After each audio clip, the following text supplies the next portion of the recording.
Soalan kedua kepada Perdana Menteri. Silakan Yang Amat Berhormat Perdana Menteri. Terima kasih Yang Berhormat Ketua Pembangkang. Seperti yang kita semua sedia maklum, kenaikan harga barang merupakan satu fenomena global yang berlaku di seluruh dunia dan Malaysia pastinya tidak terkecuali. Kenaikan berlaku akibat pandemik COVID-19 dulu, diikuti dengan perubahan iklim yang melampau, dan akhir sekali adalah kerana isu konflik antara Rusia dan Ukraine yang menyebabkan berlaku krisis bekalan makanan dunia. Malaysia, seperti kita tahu, merupakan negara pengimport makanan dan kita terpaksa mengimport sebanyak 63.6 bilion ringgit makanan setahun, sama ada makanan secara direct dengan izin seperti sebagai contoh bawang, seperti kobis, gandum dan lain-lain, dan juga secara indirect iaitu seperti makanan haiwan dan sebagainya yang juga merupakan penyumbang kepada kenaikan harga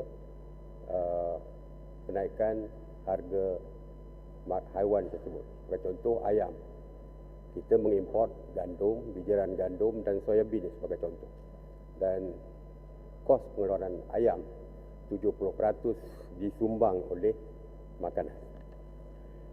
Untuk makluman Yang Berhormat, komitmen kerajaan dalam membantu rakyat keluarga Malaysia untuk menangani kenaikan kos sara hidup dibuktikan dengan meningkatkan pemberian subsidi iaitu sebanyak 77 bilion pada tahun ini dan mungkin akan bertambah lagi berbanding dengan peruntukan asal sebanyak 31 bilion pada tahun 2020. Subsidi tersebut, saya boleh baca detail sikit. Minyak masak 4 bilion ringgit, gandum 40 juta, gas LPG 2.6 bilion, diesel 7.5 bilion, RON 95 27 bilion, tarif elektrik dijangka bagi 5 bilion ringgit. Jadi untuk mengurangkan tekanan harga, maka kerajaan meneruskan subsidi. Saya sebutkan meneruskan subsidi. Tidak ada subsidi yang ditarik. Kalau ada kempen-kempen mengatakan sila kembalikan subsidi, itu tidak betul kerana subsidi tidak pernah ditarik balik sejak daripada mula kita laksanakan. Saya beri contoh kesan daripada subsidi kita menyebabkan inflasi kita kekal rendah. Saya kira paling rendah di Asia Tenggara dan juga mungkin seluruh dunia. Inflasi kita kekal pada 2.8%, dan jika subsidi tidak diberikan, inflasi mungkin meningkat kepada 8 hingga 11%. Saya bandingkan dengan negara lain. Negara jiran kita, Thailand, 7.7% inflasi. Singapura, 5.6%. Indonesia, 4.4%. Negara lain yang besar, UK, United Kingdom, 9.1%. USA, 9.1%. EU, 8.6%. Maknanya kerajaan berbelanja lebih daripada 77 bilion bagi memastikan rakyat tidak terkesan teruk akibat daripada kenaikan harga barang yang berlaku di seluruh dunia. Dan kerajaan juga selain pada memberi subsidi, kita tahu di pihak kerajaan Barisan Nasional dulu, termasuk di pihak kerajaan sebelah sana dulu, PH, juga bercakap soal subsidi bersasar supaya rakyat yang berhak saja mendapat subsidi seperti golongan B40 dan sebahagian daripada N40. Supaya T20 yang menikmati subsidi mungkin tidak perlu mendapat subsidi. Warga asing yang berada di Malaysia sekarang ini menikmati subsidi seperti rakyat kita yang lain.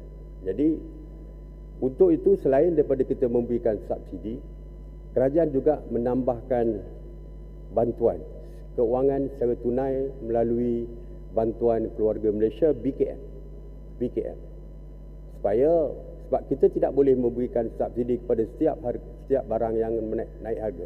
Takkan bawang naik harga, besok kita bagi subsidi bawang. Jadi kita beri tunai. Setakat ini maksimum yang diperoleh oleh B40 ialah sebanyak RM2,600 setahun. Saya umumkan baru ni, fasa 2 daripada RM400 kita tambah menjadi RM500. Kita tambah 100, bukan kita bagi 100. Daripada 400 bantuan kajian, kita tambah 100 lagi menjadi 500. Dan keseluruhan setahun sebanyak 2,600. Dan kita ada 2 fasa lagi akan datang ini, fasa ketiga dan fasa keempat. InsyaAllah kita akan tengok dari segi keadaan. Kalau perlu naik, kita naikkan. Kalau harga barang sudah stabil, kita tidak naikkan lagi. 2 perkara yang selalu disebutkan tentang ayam.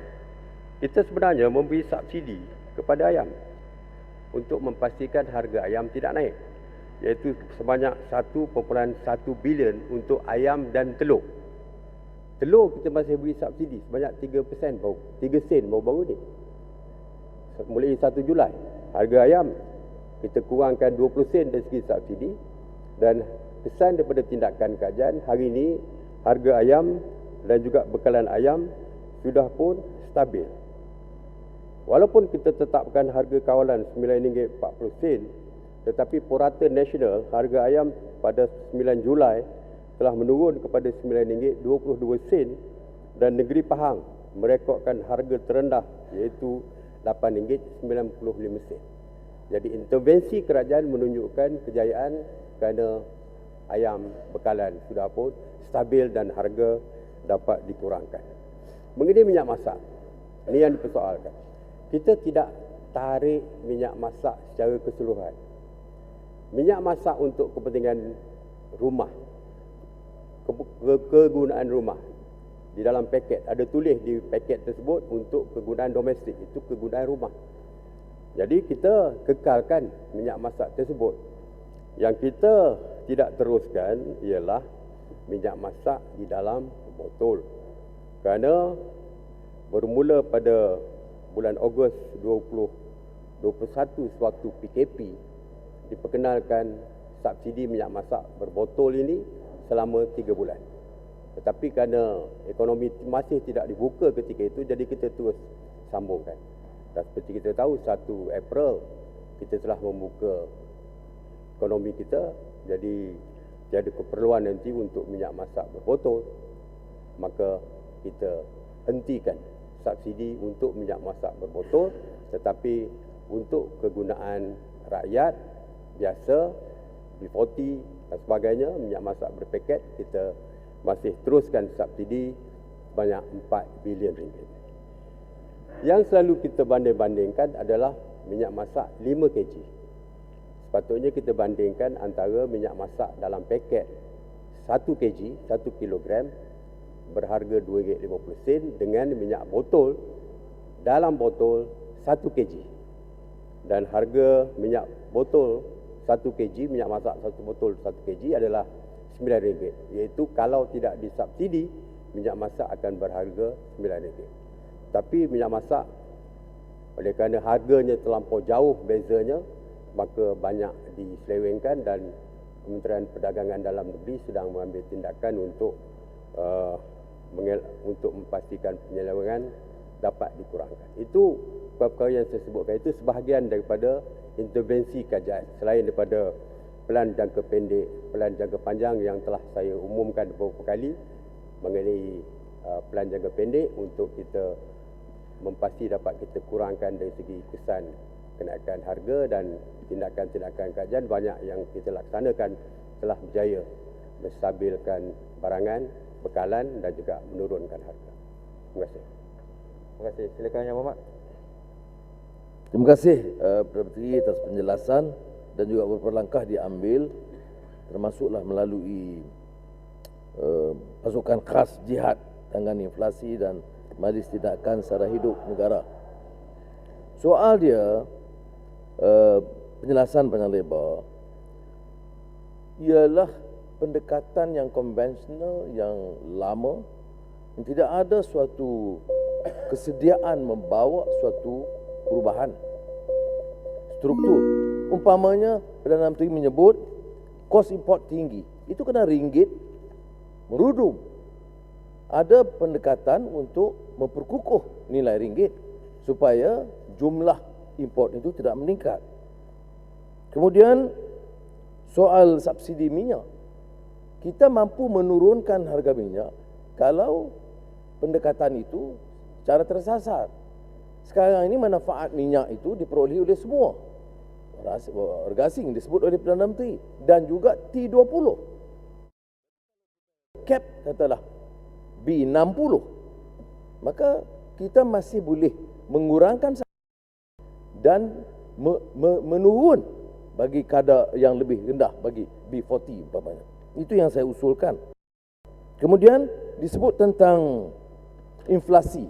Inflasi ni Perdana Menteri, ikut kita nak guna basket apalah. Kalau barang makanan, tak ada siapa di Malaysia yang percaya harga barang makanan itu 28% atau 4% atau 6%. Pergi saja pasar, saya pergi pasar Kerinci baru ni, memang lebih daripada 8%. Nah, kalau ikut kajian umum lain. Jadi mesti realistik kita. Beban yang ditanggung oleh rakyat itu sangat berat. Dan saya percaya Perdana Menteri pernah menyentuh hal ini beberapa kali. Soalnya apa tindakan? Umpamanya peruntukan. Laporan Ketua Audit Negara mengatakan terus ada ketirisan dan kebocoran. Sebutlah 70 bilion. Sampai betul kepada kumpulan sasa itu, boleh jadi 50, boleh jadi 60. Apa tindakan ke arah itu? Kemudian saya usulkan tentang umpamanya minyak masak, kelapa sawit. Mengapa tidak ada kesediaan menekan syarikat-syarikat besar yang untungnya berbilion ringgit dan memastikan ada kota penjualan dalam negeri dengan harga yang lebih rendah, bukan harga pasaran antarabangsa. Kalau kita buat begitu, dia masalah subsidi ini boleh dikurangkan, tetapi harga itu akan rendah. Tapi nampaknya kerajaan tidak bersedia untuk mengambil tindakan menggesa dan mendesak syarikat-syarikat besar yang untungnya besar. Kalau dia pengeluar kecil, untung ratusan ribu setahun, saya tak mau ganggu. Tapi syarikat-syarikat besar yang untungnya berbilion ringgit dari kesengsaraan rakyat, apa masalahnya nak letakkan kota 10-15% supaya memaksa mereka menjual dengan harga yang lebih rendah kepada rakyat. Jadi ini saya harap Yang Perdana Menteri boleh memberi penjelasan tindakan yang diambil secara menyeluruh dan tidak hanya bicara soal subsidi, termasuk subsidi kepada orang kaya. Terima kasih Yang Berhormat. Terima kasih Yang Berhormat. Dari segi subsidi bersasar, saya pun dah sebut tadi, bermula daripada beberapa kajian dah. Tapi sampai sekarang masih belum boleh dilaksanakan. Dan kajian hari ini juga telah pun dan sedang merangka subsidi bersasar tersebut. Tetapi mekanismenya supaya tidak ada yang tercicir, tidak ada yang tertinggal. Jadi sedang mencari mekanisme yang sesuai supaya semua yang berhak mendapat subsidi akan mendapat subsidi. Saya pernah di KPDN HEP Menteri. Waktu itu kita nak memberi subsidi bersasar untuk RON 95. Banyak persoalan timbul. Siapa yang berhak dapat? Kita kata kereta 2000 cc ke bawah.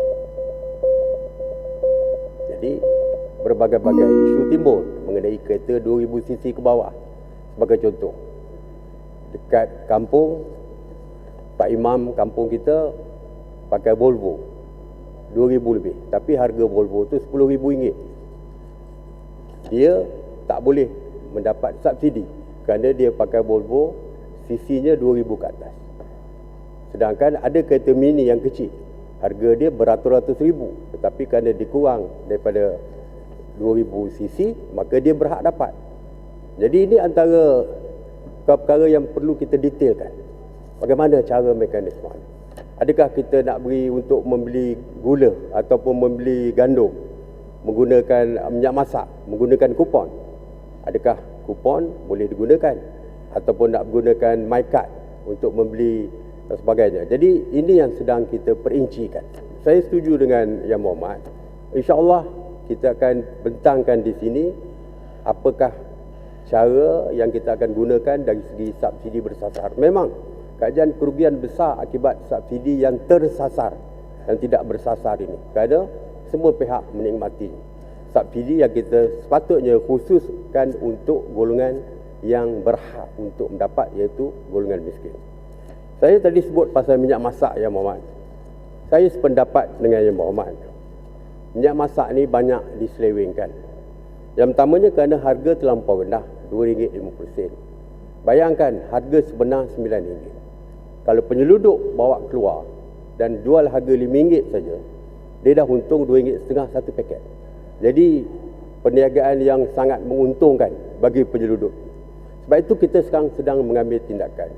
Yang pertama, daripada punca minyak masak itu dikeluarkan, seperti kata Yang Berhormat, pengilang-pengilang. Kita akan audit pengilang-pengilang ini. Kita akan dapatkan detail siapa pembeli minyak masak ini daripada mereka.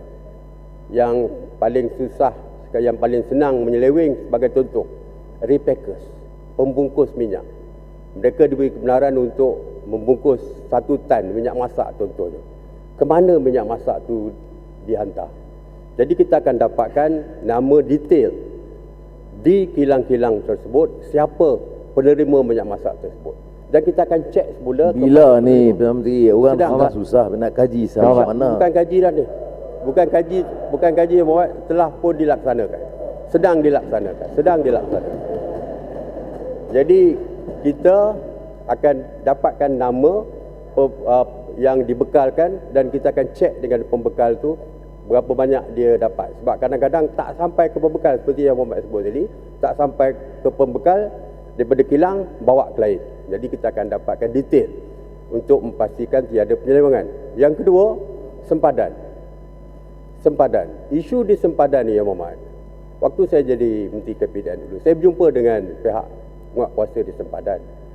Penyelundupan barangan ini dari segi priority je jatuh nombor 5, nombor 6. Nombor 1, penyelundupan dadah, penyelundupan senjata, perdagangan manusia, penyelundupan orang dan sebagainya. Ini yang priority kepada penguatkuasa di sempadan. Tetapi setelah perkara ini berlaku penyelewengan yang begitu teruk, banyak minyak-minyak dijual di Thailand dan sebagainya, kita telah mengeluarkan arahan supaya bukan saja pihak penguatkuasa KPDN HEP yang ditugaskan untuk mengawal minyak masak ini, tapi juga pihak polis, pihak tentera juga akan terlibat dari segi pengawalan supaya minyak ini tidak sampai keluar daripada sampai ke negara lain. Yang susah nak dikawal ni, Yang Berhormat, ini praktikal lah, kita bercakap soal praktikal. Minyak masak paket untuk kegunaan rumah. Tapi pengusaha-pengusaha restoran besar menggunakannya. Dan satu lagi yang agak sukar kita nak kawal, Yang Berhormat, kalau Yang Berhormat mengawal minyak ni pun takkan sampai hati nak ambil tindakan. Makcik-makcik yang jual goreng pisang, mereka tak boleh menggunakan minyak masak untuk kegunaan jual goreng pisang. Itu salah. Sebab minyak masak paket ini tidak boleh untuk komersial. Jadi salah. Tapi adakah penguatkuasa nak saman makcik tukang masak ni atau rampas minyak masak mereka? Nanti dituduh kita zalim pula kepada rakyat yang miskin ini. yang nak menjual kais pagi, makan pagi ni. Jadi bukan sesuatu yang mudah seperti ABC, tetapi ada perkara yang kita perlu pertimbangkan. Tapi percayalah Muhammad, kerajaan tidak berdiam diri. Perdana Menteri tidak boleh dikatakan tak melakukan apa-apa tindakan. InsyaAllah kita akan lakukan yang terbaik untuk negara. Terima kasih. Yang Hormat Jempol, Jerai. Ya, terima kasih Tan Sri Speaker. Pada bulan lalu, pasukan khas jihad tangani inflasi telah ditubuhkan bagi membantu keluarga Malaysia untuk berdepan dengan cabaran peningkatan kos sara hidup.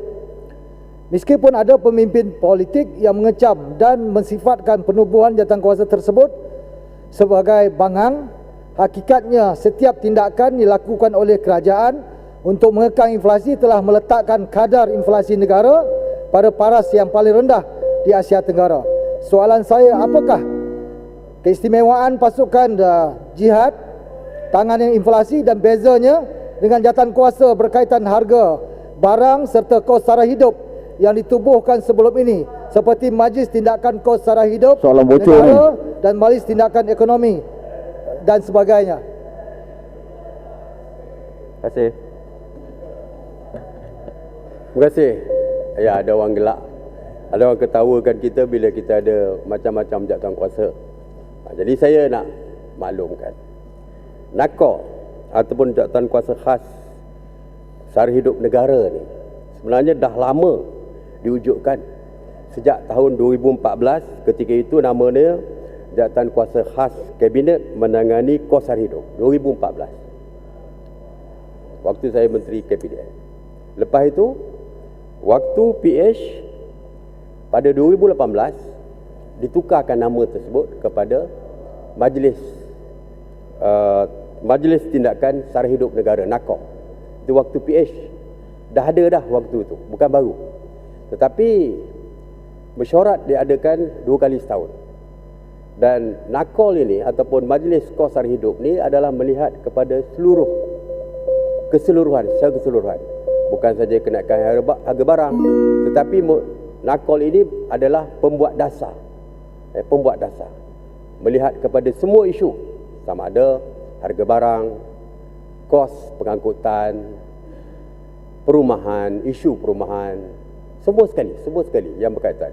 Jadi bukan setakat harga barang sahaja, tetapi keseluruhan. Dan mesyuarat 2 kali setahun.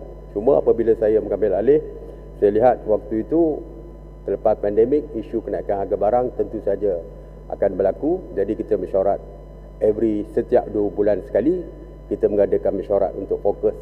Bukan saja, seperti saya kata tadi, bukan sahaja ada barang, tetapi juga perkara-perkara lain yang melibatkan dasar. Manakala jawatankuasa ataupun task force pasukan khas jihad inflasi ini melihat kepada isu semasa yang terkini, iaitu kos sara hidup ataupun kenaikan harga barang.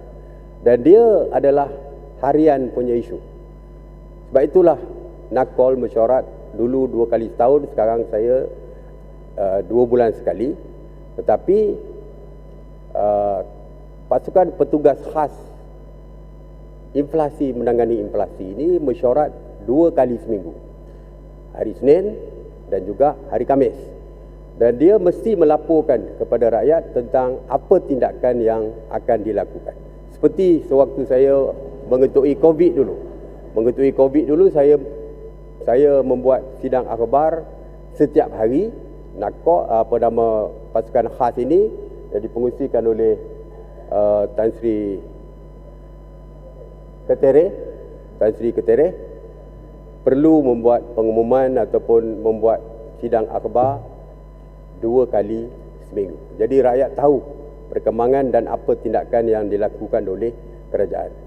Dan dia juga sebagai koordinator, kerana kementerian-kementerian yang berkaitan seperti Kementerian Pertanian, Kementerian Kabinet HEP bermesyuarat setiap minggu dalam komiti di kementerian mereka, dan mereka melaporkan kepada jawatankuasa ataupun petugas khas special committee ini, special task force ini, dan melaporkan untuk diambil tindakan secara bersama.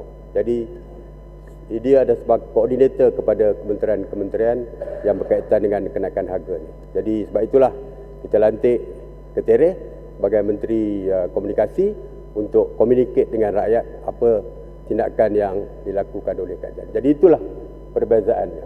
Istimewa tak istimewa saya tak tahu, tapi yang pentingnya tindakan mesyuarat dah 3 kali dan setiap 3 kali mesyuarat itu informasi telah pun dikeluarkan kepada rakyat semua. Terima kasih. Terima kasih teman-teman. Seterusnya Yang Berhormat Datuk Seri Abdul Aziz bin Abdul Rahim. Terima kasih Tan Sri Yang Dipertua. Assalamualaikum warahmatullahi taala wabarakatuh. Salam keluarga Malaysia. Bertemu semula kita di Dewan Yang Mulia, berbahas usul demi rakyat jelata. Senyuman Tan Sri Yang Dipertua, senyuman manis Tan Sri Yang Dipertua. Soalan saya nombor 3. Silakan Yang Berhormat Menteri. Ya.